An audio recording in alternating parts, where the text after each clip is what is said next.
Halo. Ya, halo. Ya, halo. Nah, kenapa tadi Pak? Sinyalnya jelek. Tahu ini. Kayaknya. Biasa namanya juga Pak. Namanya juga WFH, Pak. Jadi dia kemarin masih get lag dari WFH. Wifi-nya ikut WFH jadi. Iya. Boleh langsung aja nih. Pak Marcel, sama Pak Wery. Nggak tahu nih, saya terserah mau siapa yang jawab.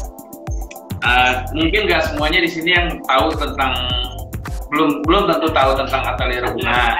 Boleh nggak nih sebagai perkenalan ngobrol dikit nih, kan company profile-nya banyak yang belum jelas banget, Pak Wery, Pak Marcel. Boleh diinfo nggak di sini? Oke. Apa nih? Oh ya, ya Atelier Una ini sebagai konsultan arsitek ya, kira-kira udah mau 10 tahun. Jadi tahun depan tuh harusnya kita ulang tahun yang 10. Oke. Kita majority ya, kita singkat aja lah, majority kita project-project kita tuh HRS building atau bangunan-bangunan publik. Nah, ya, volume besar lah kalau kata orang-orang ya kan. Jadi kadang-kadang vendor juga seneng tuh kan, gitu jadi. Nah ya gitu. Nah, kita juga project-project rata-rata kebetulan dapatnya di daerah, gitu kan. Jadi kita tersebar di seluruh Indonesia, jadi nggak terkonsentrasi di Pulau Jawa aja, gitu. Ya. Singkat. Oke, jadi kayak gitu Pak ya. Jadi kira-kira lebih banyak ngambil di daerah luar Jawa. Ya, kebetulan kita project dapatnya di luar Jawa rata-rata. Ya sebenarnya dari kita nggak membatasi. Tidak membatasi memang. Cuma ini untuk saat ini yang masuk biasanya kebanyakan dari luar. Oke. Berarti kalau misalnya ada teman-teman di sini yang toko cat distributor toa, bisa juga tuh incer tuh proyek-proyeknya Atelier Una. Ya. Tapi yang pasti mesti diinin dulu Pak, di-spekin dulu Pak. Ya kan yang penting udah kenal. Yang penting kenal, yang penting owner setuju ya itu. Ini kan kalau dilihat di sini kan, sorry nih Pak, kita ngomongin title dulu nih. Pak Wery sama Pak Marcel kan itu istilahnya kayak co-founder sama associate. Bedanya apa sih Pak nih? Mungkin banyak kan. Bedanya apa sih, ini bos juga dua-duanya. Kalau kita ketahui dua-duanya bos. Ya sesuai namanya lah. Kalau co-founder kan salah satu yang pendirinya ya, founder nih Pak Marcel.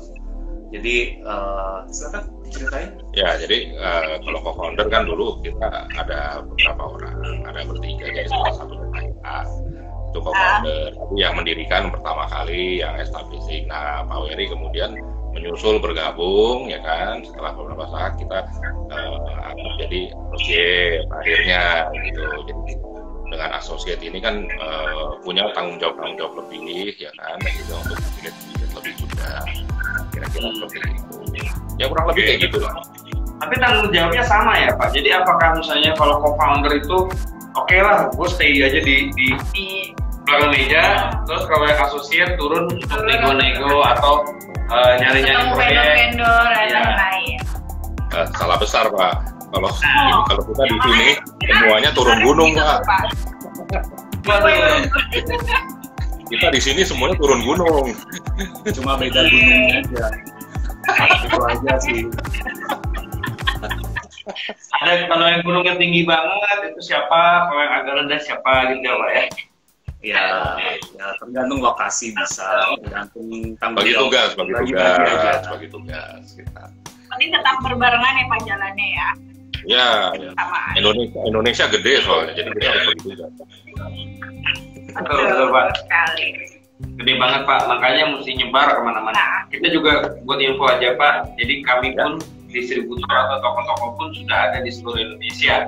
Jadi kalau misalnya Bapak dua ini atau dari Una ada proyek yang dari di Aceh atau ada di Sorong atau ada di daerah Lombok, kami sudah ada semua tokonya. Jadi supply chain kami sudah menyebar ke seluruh Indonesia.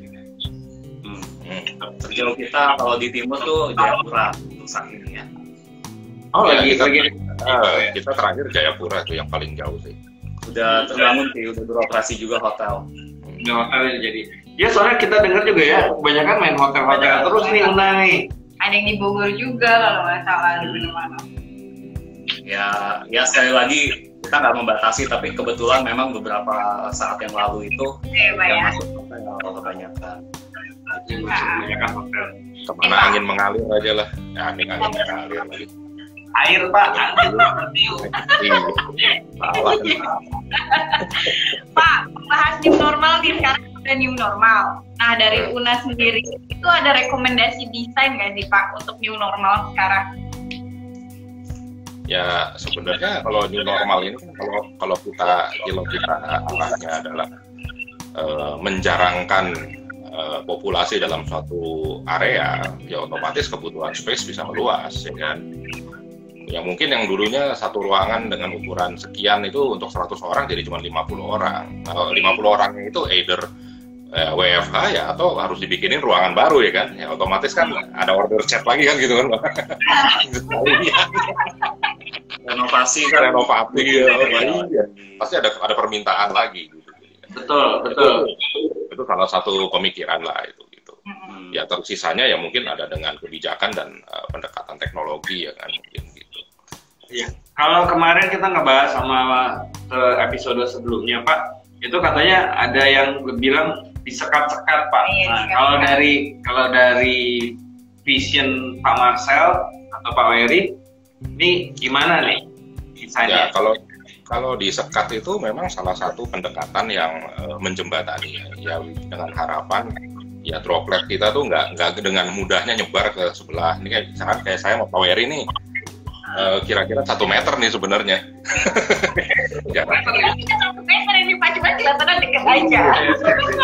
Nah gitu. Nah tapi apakah di masa depan mungkin di tiap area itu ada exhaust-nya ya kan, dipasang cerobong gitu, dia nyedot ke ducting ya kan, itu orang mechanical electrical yang biasanya mungkin tahu ya kan. Jadi ruangan-ruangan itu didesain sedemikian rupa ya kan. Kadang-kadang kan mungkin sekat itu kan nggak semuanya bisa ya kan. Kalau dia ballroom kan nggak mungkin disekat-sekat misalnya. Kalau kantor bisa, kalau ballroom gimana disekat-sekat kan mungkin jadi nggak bisa gitu. Oke. Jadi nggak semuanya harus disekat-sekat juga ya Pak. Kita lihat tadi fungsinya ya Pak ya. Pendekatannya bisa macam. Banyak juga Solusinya juga beda-beda ya.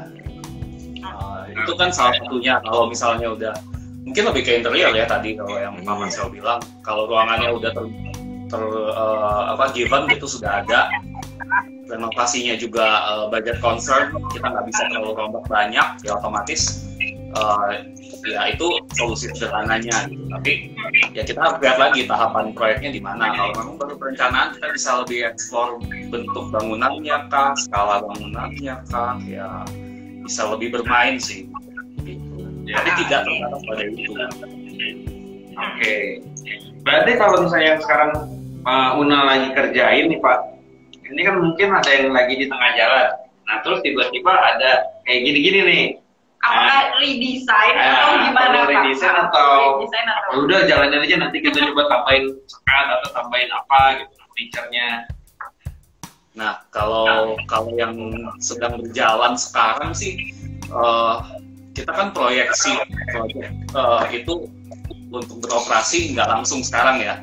Kebetulan proyek yang kita sedang kerjakan proyeksinya akan selesai kira-kira tahun depan. Di mana harapannya tahun depan itu ya sudah mereda atau ya semoga sudah kembali normal, tidak new normal lagi. Jadi ya memang untuk saat ini masih berjalan sesuai dengan rencana awal. Oke. Karena belum ada dalam waktu dekat yang kira-kira ini akan beroperasi bulan depan yang membutuhkan solusi cepat gimana menyesuaikan dengan new normal ini. Kalau untuk saat ini belum ada yang se-urgent itu. Belum. Oke, jadi masih kalau ada ya mungkin seperti yang Pak Marcel bilang tadi, ya solusi cepatnya kalau udah terbangun budgetnya udah nggak ada untuk rombak lagi, ya kita sesuaikan aja. Itu juga biasanya permintaan sama dari ownernya juga ya Pak ya? Mau kayak gimana? Ya, kalau memang dari ownernya merasa sudah cukup aman, ya Ya, kita kan hanya bisa memberikan rekomendasi ya sebagai perencana. Keputusan akhir tetap di owner, biar gimana pun juga. Iya Pak. Ya. Pak, ngebahas mengenai judulan sekarang kan ada yang arsiteknya nih Pak. Kita ngelihat Pak Wery sama Pak Walter masih muda-muda. Nah kita mau tanya Pak, kalau arsitek muda itu biasanya di underestimate nggak sih sama orang-orang? Sama arsitek-arsitek yang sama owner ya. Mereka kan suka compare dengan yang udah ada gitu loh Pak. Wah, yang udah senior Pak. Karena yang sini yang nonton yang tua tuh marah-marah. No mention ya. Mungkin Pak Marcel bisa sharing dulu.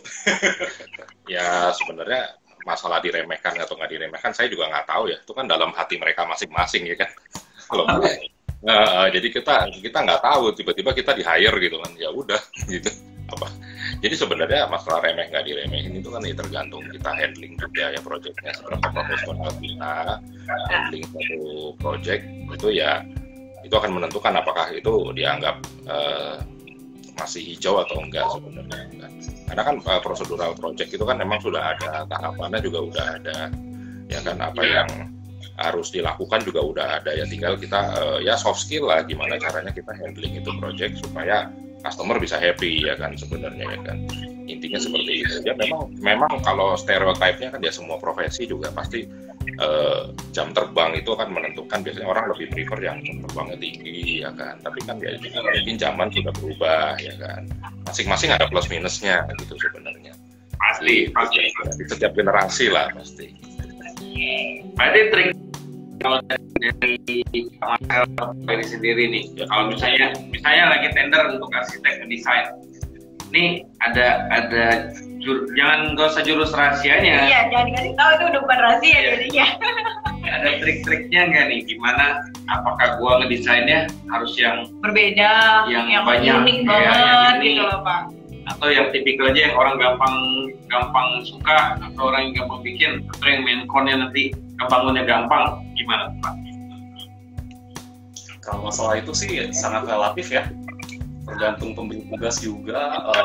Kita harus lihat konteks siapa nih latar belakang pemberi tugasnya, background check dulu lah kalau bisa. Mungkin kalau tahu stylenya, oh dia kelihatannya gayanya seperti ini ya, kalau memang kira-kira sejalan dengan kita ya bisa kita sesuaikan gitu. Tapi ya itu sih sangat relatif ya kalau pertanyaannya begitu. Sangat relatif ya, jadi nggak terpaut ya, nggak harus tuh pakai jurus apa. Pak, ini banyak yang nanya loh ternyata. Oh, udah ada yang nanya ya? Oke. Kita Jawab coba yang kasih pertanyaannya, ada dari Irfan Agiadi. Proyek apa yang dikerjakan Atelier Una di 2020 yang ikonik Pak? 2020 ya. 2020 kita saat ini sedang mengerjakan hotel di Kupang. di Kupang. Di Kupang ya. Cuman detailnya kita nggak bisa cerita dulu. Ya, Oke. Ini belum boleh sesuai dipublish. Ikoniknya gimana nih Pak? Ikonik yang general aja Pak. Apakah nanti dia ada bentuk kapal atau bentuk sarung atau bentuk masker gitu? Yang ikonik dulu itu. Ya kalau kita sih setiap project itu ikonik ya buat kita. Kita punya cerita tersendiri. Jadi nggak ada, kalau dibilang satu yang lebih paling ikonik, kita nggak susah juga pilihnya ya, karena masing-masing memang personal gitu, punya ceritanya sendiri gitu ya. Dan masing-masing ya emang punya kekhasannya aja. Oke. Terus kalau misalnya Bapak lagi ngebangun atau ngedesain suatu bangunan di daerah tertentu, suka ngambil ciri khas dari daerah itu nggak sih Pak? Misalnya kayak tadi tuh di Kupang, ada yang ngambil apa sih istilahnya? biasanya kalau di Lampung tuh kayak ada sigernya atau ini Kupang apa gitu loh Pak. Oke. Kalau itu kita nggak membatasi diri hanya pada kearifan lokalnya ya, itu kan istilahnya kearifan lokalnya. Oh iya. Kita lebih kita explore aja apa sih yang khas dari daerah itu, tidak melulu soal kulturalnya, soal kearifan lokalnya. Tapi memang itu bisa jadi salah satu pertimbangan sih. Kita pernah kerjakan ada hotel di Lampung. Ini untuk contoh ya, studi kasus aja. Kalau di Lampung itu kan semua bangunan harus ada seagull, seperti yang tadi Pak Fiti bilang. Sementara bangunan yang sudah ada itu biasanya seagull apa adanya ditempel di bangunannya.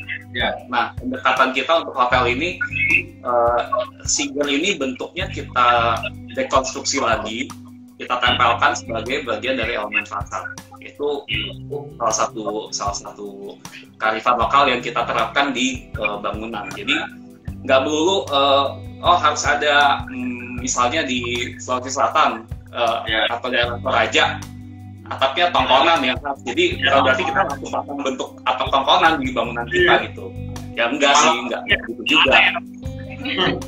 Bangunannya modern, atapnya tradisional gitu ya. Walaupun nggak menutup kemungkinan, tapi kita nggak seperti itu pendekatannya.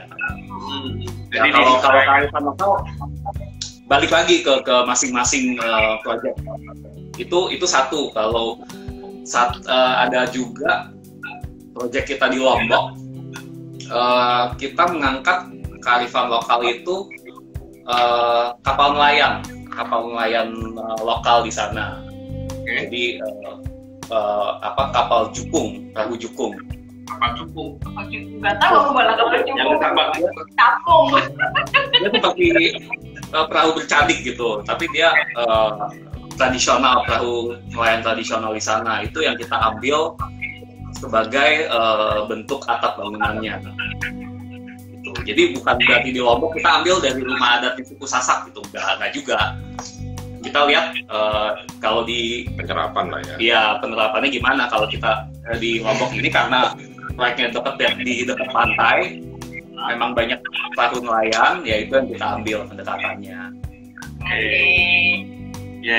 Jadi semuanya disesuaikan dengan bangunan ya, nggak bisa tiba-tiba lagi modern banget, ada ini jadi. Ya kan, atau ada Tugu Monas di situ ya.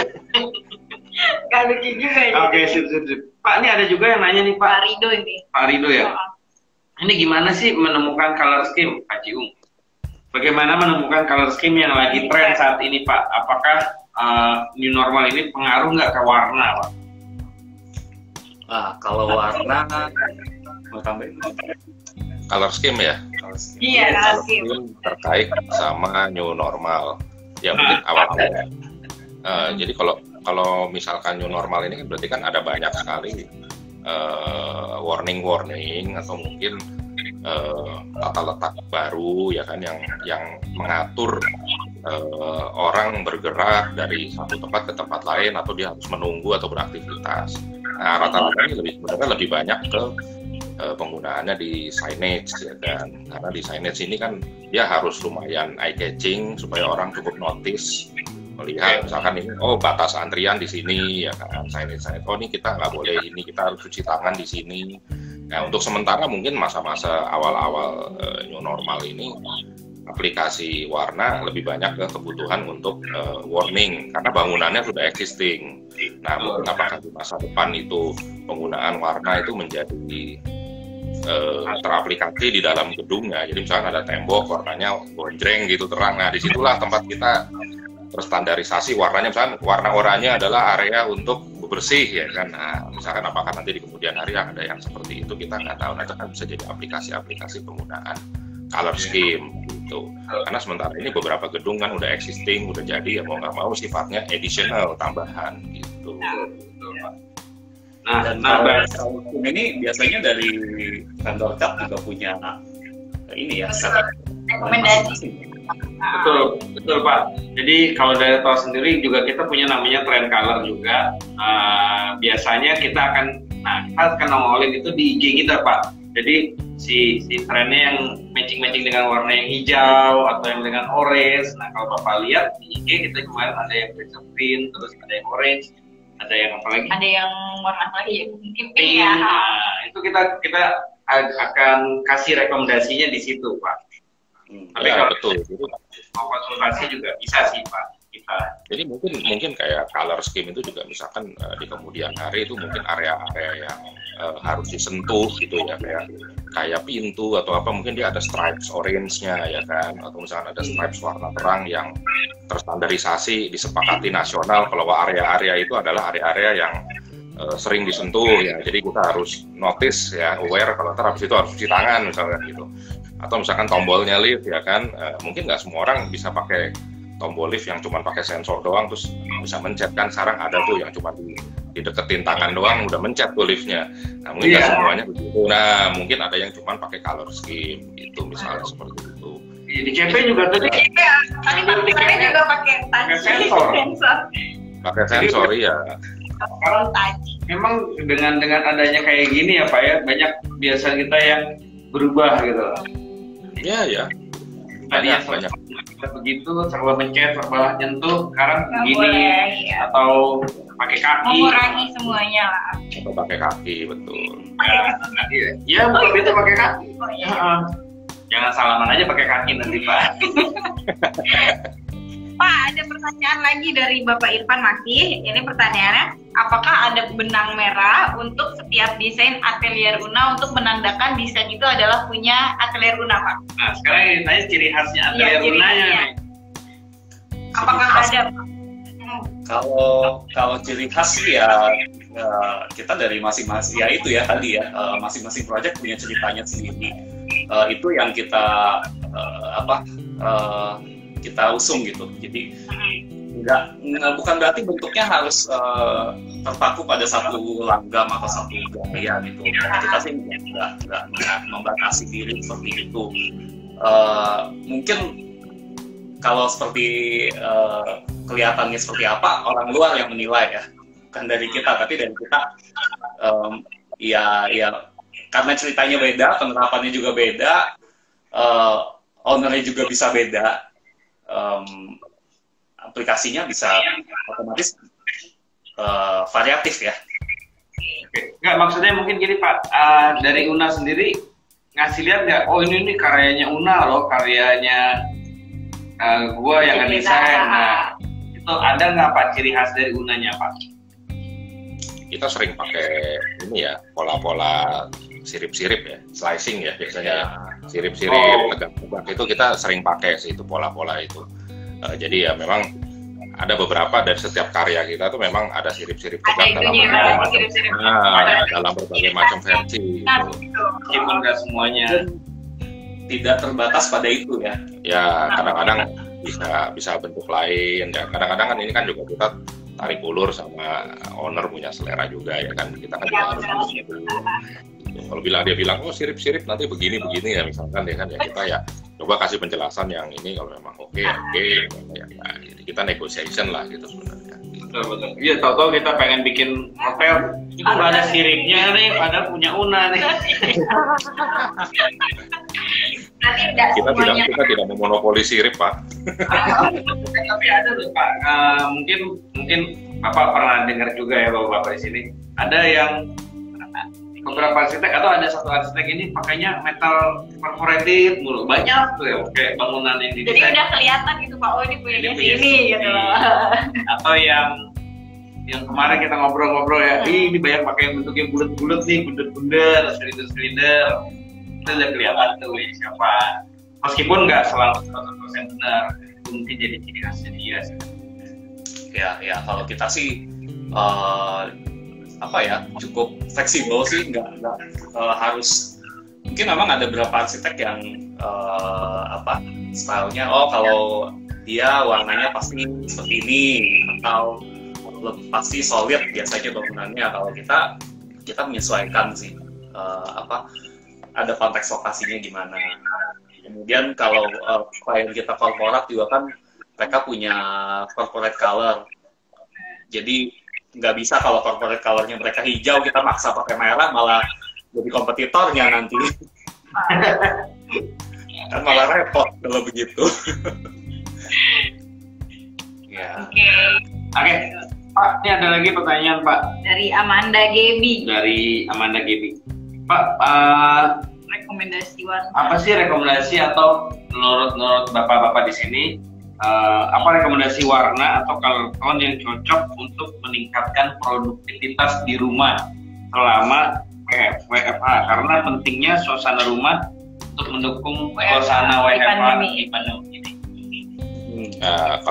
Kalau menurut kita, kalau memang di rumah itu memiliki ruangan kerja sendiri, kalau punya ruangan kerja sendiri mungkin ada bagusnya pilih warna-warna yang agak cerah atau terang supaya semangat ya kan, karena di rumah ini kan distraction-nya banyak ya. Kalau yang biasanya di kantor kita bisa fokus, tapi mungkin di rumah ya banyak distraction lah, dan kita mungkin mau nggak mau kita nggak bisa seabai itu gitu. Nah, pilihlah warna-warna cerah supaya nggak cepet-cepet ngantuk atau apa ya kan. Tapi mungkin di sisi tembok yang lain bisa pakai warna-warna yang lebih kalem. Jadi kalau kita udah pusing nih ngadepin yang kerjaan, kita tinggal nengok ke sebelah, mungkin ada warna yang lebih teduh gitu ya, supaya kita nggak terlalu stres gitu kira-kira. Jadi biar bisa teman-teman itu beda warnanya, nggak cuma satu warna jadi apa ya di satu ruangan. Iya, mungkin bisa dikombinasi, tapi nggak mesti. Bisa juga dikombinasi dengan furniturnya ya kan, nggak mesti cuma sekedar tembok gitu. Jadi bisa ada area-area tertentu. Nah, kalau memang mungkin ada keterbatasan, kalau misalkan di apartemen ya kan, mungkin dengan space yang lebih terbatas ya harus dikombinasi dengan cara yang lain gitu. Apakah adanya dengan cermin, apakah dengan faktor lain kayak misalkan suhu ruangannya ya kan juga penting gitu. Atau furnishing aja yang simpelnya juga ya kayak indoor plant saja itu juga udah memberi dampak lumayan besar sih. Nggak harus sesuatu yang mungkin kalau ganti warna atau tambah furniture rasanya terlalu rumit gitu, terlalu ribet. Ya furnishing aja itu bisa juga kok. Iya benar-benar juga tuh, itu ide juga tuh. Iya. Nah, jadi kalau misalnya teman-teman yang di sini yang mau redesign rumahnya, ruang kerjanya, kamarnya ini sih aja gitu loh. Tambahin kayak dari indoor plant. Nah, biar bisa yoga. Kalau ini yoga terus. Iya, yoga terus langsung ke Instagram. Jadi praktisi ngomong. Iya. Ini Pak Wery ini praktisi yoga ini. Waduh, dia punya kelas sendiri ya Pak Wery ya? Kayaknya aku juga gitu ya. Kita mau fokus di fotokopi ya arsitektur kok. Kamu dan gue gitu. Harus fokus ya. Harus loh. Tapi Sarah katanya pengen yoga Pak Wery ya, nanti diajarin. Udah ya, aku langsung. Ada lagi nih nanya nih. Apa ini? Ada di Atelier Una itu ada nggak Pak divisi perencanaan masing bidang, misal desain arsitektur, interior, dan landscape. Pertanyaannya ini ya dalam banget. Ya kalau di kita mainly cuman arsitektur dan interior secara umum, karena itu saling mempengaruhi dua itu gitu. Jadi kalau arsitektur gimana, kadang-kadang interiornya juga kan ya saling berkorelasi, jadi kita bisa handling dua-duanya gitu. Ya terutama yang fungsi-fungsi yang korporat ya, kayak hotel gitu kan, antara eksterior sama interior berkaitan. Biasa mereka udah ada standarnya masing-masing. Kalau dari mereka interiornya biasanya harus ada elemen ini, harus ada warna ini, ya itu kita tetap berusaha menyeimbangkan sih, gimana style kita, pemikiran kita, ide kita bisa masuk, tapi corporate identity mereka juga tetap terakomodir gitu dalam desainnya. Jadi harus terakomodir biar enggak jadi kemana-mana gitu loh, ribet. Pak, gini lagi, Bapak-bapak, Pak Wery dan Pak Marcel, kalau misalkan ada pemilihan building material khususnya cat, apa sih yang menjadi konsiderasinya Pak? Apakah mungkin catnya harus yang antibakteri, kemudian yang fiturnya nih yang bagus-bagus dilihatnya baru oke, atau yang lainnya? Ya kalau cat ya tergantung pemakaian ya. Kalau emang dia harus dipasang di outdoor, ya harus dia ya heavy duty ya sama cuaca ya kan. Kalau misalkan dia di daerah yang heavy traffic, banyak orang lewat, ya mungkin dia harus gampang dibersihkan, karena ya mungkin orang ya bawa kotoran, bawa apa segala macam, ya temboknya harus gampang dilap misalnya ya kan. Atau mungkin sekarang ada kebutuhan dia antibakteri atau gimana, ya itu memang ada kebutuhan baru nih sekarang, misalnya seperti itu. Terus yang kedua, kalau bisa, kalau memang dia udah punya color scheme dan warna tertentu, kalau bisa jangan sampai discontinue. Kadang-kadang kan kita kan harus cat itu kan di maintenance ya kan. Nah kalau dia discontinue, cilaka lah, warnanya harus ganti gitu kan. Cari lagi susah ya. Kalau warna, ya takutnya gitu. Ya tapi itu kan itu teknis lah, teknis penyediaan. Nah itu yang seperti itu. Terus yang ketiga yang penting murah, biar gampang di-approve sama owner. Iya, karena kan volumenya besar nih, volumenya besar. Nah, itu penting tuh. Nah, kalau volumenya besar kan, aduh, lumayan. Ya memang balik lagi ke masing-masing project ya. Ada beberapa klien kita yang sangat budget concern. Jadi kalau murah langsung gampang di approve. Tapi ada juga yang memang memikirkan kayak maintenance misalnya. Jadi constraint-nya beda-beda. Iya, kalau memang mereka concern ke jangka panjangnya, misalnya mereka pengen operasionalnya gampang bersihin, ya jelas spesifikasinya beda dengan klien yang budgetnya terbatas gitu. Ya, jadi prioritasnya bisa berbeda satu dengan yang lain. Gitu. Jadi itu ada tiga poin yang di harga. Tapi yang paling ini harga ya. Pak, ada nggak sih Pak cara supaya merayu owner gitu loh Pak? Supaya jangan cuma harga nih, ini kualitasnya bagus gitu loh Pak. Iya, biasanya kan arsitek kan punya jurus khusus tuh. Lu mau nyetir enak, naik kayak Mercy, tapi harganya mau kayak Avanza, nah pusing deh. Ya tapi itu kayak gitu, owner tahu lah, maksudnya mengenai hal-hal itu mereka juga punya pendekatannya. Makanya kembali lagi kan bisa juga misalnya item catnya diberi budget lebih, mungkin ada item lain yang dikurangi budgetnya ya kan, yang mungkin kita bikin skala prioritas ya kan sebenarnya, asal jangan yang krusial dikurangin ya jangan. Iya. Bisa bahaya Pak. Motor besi dikecilin yang diameternya berapa. Nanti kenapa jadinya arsiteknya lagi yang kena ya Pak ya. Ini Pak Muha Ahai ada pertanyaan tuh Pak. Tadi ada yang sebelumnya Pak Muha Ahai. Pak, apakah ada bangunan pemerintah yang Bapak bangun? Main nggak Pak di pemerintahan Pak? Pemerintah kita kebetulan nggak main ya. Nggak ke BUMN sih kita. Ya kalau BUMN kita masih ada, tapi kalau pemerintah kita belum gitu. Sementara belum sementara ya. Masih concernnya yang private dan BUMN. Ya untuk sementara itu dulu. Duitnya lebih gampang ya Pak ya. Kita membatasi diri sih sebenarnya. Pak Ferry jualan mulu katanya biar gak membatasi diri. Dia menurunkan pamor ya. Iya, kalau ada yang mau didesainkan ya silakan.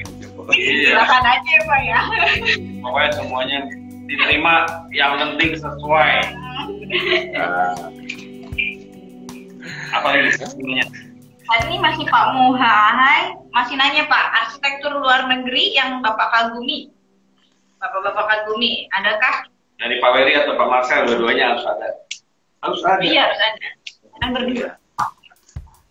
Nah, kalau suruh milih salah satu, saya bingung karena setiap kali ke satu tempat itu ceritanya beda-beda ya. Masing-masing tempat, bukan negara, bahkan masing-masing kota tuh pasti ada ketemu satu yang menarik, satu aspek paling nggak dari satu bangunan. Misalnya di negara A, kota B, ya, bangunan ini strukturnya menarik. Di kota yang sama bisa aja, ini kayak materialnya menarik nih, lucu nih, bisa dieksplor. Atau di negara lain bahkan mungkin dari secara fisika bangunan, wah ini enak ya udah lain bangunannya padahal nggak pakai AC gitu. Jadi ya masing-masing lain-lain ya ceritanya. Beda cerita, beda ini Pak. Kalau Pak Marcel sendiri gimana Pak? Ya kalau arsitek luar negeri ini kan memang di luar negeri kan memang kultur berarsitek itu udah lebih dulu daripada kita ya. Sebenarnya kita bukan masalah favorit, tapi kita bisa belajar apa dari mereka karena memang kulturnya mereka udah lebih lama, mereka udah lebih duluan bahkan kita ilmu arsitektur pun juga tanda kutip kan impor dari luar, kecuali yang tradisional atau yang vernakular gitu. Jadi ya memang keteknikan, terus mengenai cara berpikir dulu lah kita mungkin kita bisa belajar dari mereka kan cara berpikirnya juga beda gitu loh. Jadi memang dan kondisi untuk berarsitekturnya di luar negeri dan di Indonesia pun juga beda. Jadi memang, jadi memang agak sulit kalau kita harus langsung membandingkan head to head gitu loh. Ya memang kita harus mengejar hal-hal tertentu yang belum kita punya supaya kita bisa lebih setara dengan mereka. Gitu. Oke. Iya. Terus ini Pak Muha juga nanya lagi nih. Ini kayaknya nanya buat Toa nih, kenapa milih Pak Wery sama Pak Marcel? Ya jadi Pak Muha, biar kita jawab dulu ya Pak ya.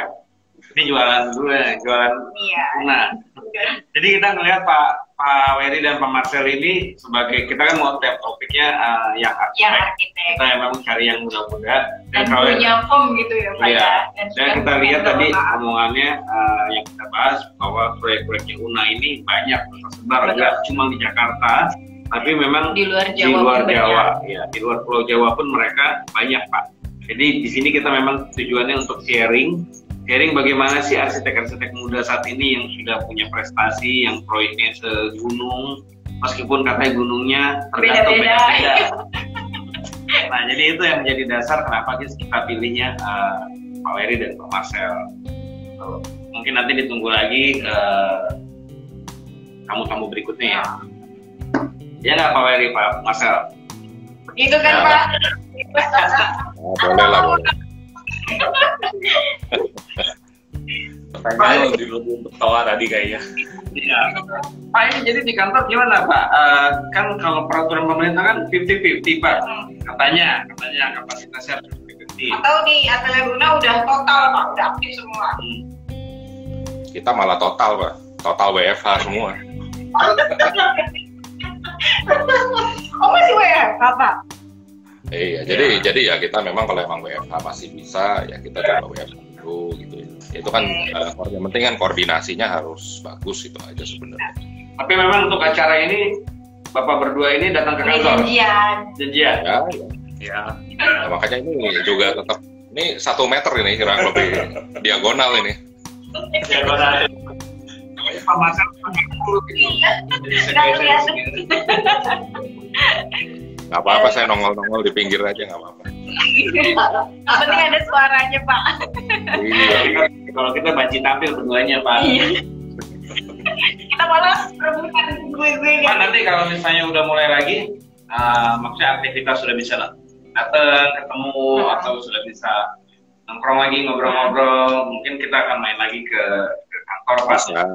Bisa. Itu pun juga mungkin kan ke depan behavior orang saling berkunjung pasti beda nanti ya kan kita bisa ketemu di kantor atau dulunya bisa ketemu di kafe, mungkin sekarang harus gimana ya kan. Nah itu kan nantilah kita lihat lah, ini kan biar jalan dulu aja. Transisi Pak, transisi ya. Dari yang ke new normal. Transisi betul. Coba-cobain. Udah mau sejam. Pak, udah mau sejam. Pak, ini kan karena keterbatasan waktu juga nih Pak. Dari IG. Kalau IG-nya nanti begitu sejam langsung mati grup. Gak enak banget jadi bisa. Kapan-kapan kalau misalnya dari UNA pengen bikin konten, boleh ajak-ajak kalau kita sering lihat. Boleh. Kita biasa selalu update kok di Instagram kita kalau baru upload atau apa. Boleh disebutin tadi Instagram kemudian YouTube channelnya biar teman-teman yang di sini denger Pak. Biar bisa. Kita di Instagram itu di @una_architecture. Una Architecture. Terus habis itu kalau YouTube itu kita baru merintis itu di Unatubes pakai S ya. Unatubes. Di situ. Namanya nyerempet ke yang itu tuh Pak. Apa tuh? Yang apa tuh? Orang mudeng aku loh itu. Pakai tutup ya begitu semuanya Pak. Tapi nanti kita akan mampir Pak nonton. Pasti kita Siap, terima kasih. Thank you banget Pak buat bincang-bincang santainya. Semoga semuanya jalan lagi normal secepatnya ya. Terus kita bisa nongkrong bareng lagi. Oh, jangan lupa Pak, kalau misalnya memang ada proyek baru, speknya. Siap. Terus kalau misalnya memang mau ada diskusi warna Pak, atau diskusi spesifikasi, Bapak bisa kontak kita berdua atau di IG, biar kita saat ini kan masih belum bisa ngobrol di IG atau di WA kita bisa ngobrol. Telepon juga kita 24/7 Pak. Jadi kayak McD. Iya kayak McD, kalah McD juga. Kayak McD yang di belakang kantor tuh Pak. Siap-siap kita gangguin kalau gitu. Iya. Gak ada masalah. Oh ya, kalau mungkin di infoin kita ada namanya aplikasi Idea Color Pak. Oh iya, kita juga sebetulnya kalau mau melihat warna Pak, Color scheme. Color scheme, itu kita punya ada aplikasi namanya Idea Color. Itu bisa di-download dari iOS dan juga Android. Jadi bisa melihat ini warnanya kira-kira yang bagus pakai warna apa ya, gitu Pak, dalam satu ruangan. Oke, platformnya dari iOS dan Android. Masih ada yang nanya Pak Werison, udah berapa lama menekuni dunia? Tadi udah disebutin Pak, udah 10 tahun lebih. Itu Una Pak. Una. Oh, di arsiteknya? Di arsiteknya? Tapi udah lebih dari 10. Ya, pasti 10. Nanti kalau mau nanya lagi sama Pak Werison atau Pak Marcel, kontak saja di DM-nya Una Arsitektur. Betul, bisa langsung. Nanti bisa komen. Pak Weri, Pak Marcel, thank you berat ya Pak. Terima kasih buat Pak. ngobrolnya hari ini. Sukses, stay safe, jaga jarak 1 meter. Kita juga 1 meter. Oke Pak. Oke Pak. Oke.